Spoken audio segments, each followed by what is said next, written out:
رائگانی حصہ سونگ. اور کتنی دفعہ، یہ نظم خصوصاً نجم کے نام ہے.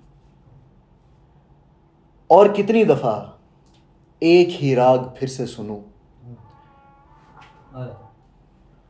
اور کتنی دفعہ ایک ہی راگ پھر سے سنوں. بانسری کی تھکن مجھ کو کونوں مکاں کی سبھی وسعتوں سے پکڑ لائی ہے. کن زمانوں کی پرتوں میں الجھی ہوئی ایک ساتھ کو یہ یاد کی رسیوں میں جکڑ لائی ہے. لائبریری کے پہلو میں بیٹھی ہوئی، یار کیا اچھا ہے یار، سبحان اللہ. لائبریری کے پہلو میں بیٹھی ہوئی، دائروں کو بناتی مٹاتی ہوئی، وہ خطاطی کی مشقوں میں الجھی ہوئی میری جانب مڑی. بھائی کیا کہنے ہیں، واہ واہ واہ. لائبریری کے پہلو میں بیٹھی ہوئی، دائروں کو بناتی مٹاتی ہوئی، وہ خطاطی کی مشقوں میں الجھی ہوئی میری جانب مڑی. اپنے سیاہی بھرے ہاتھ میری طرف کر کے روشن نگاہوں سے تکنے لگی، نبض بھی وقت کے ساتھ تھمنے لگی.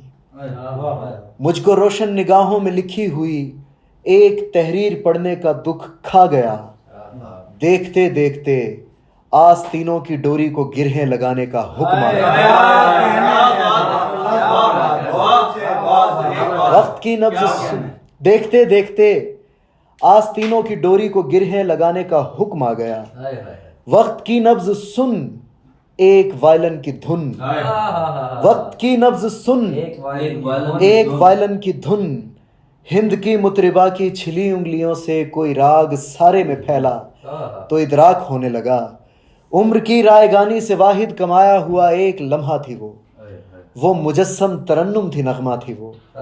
میں جسے عمر بھر گنگناتا رہا، اس کے پہلو میں بیٹھا رہا کچھ برس، اپنے کچے سروں کو پکاتا رہا. اس کے پہلو میں بیٹھا رہا کچھ برس، اپنے کچے سروں کو پکاتا رہا.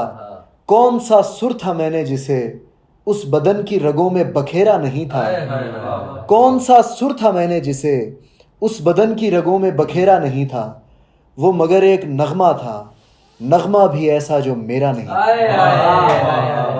کیا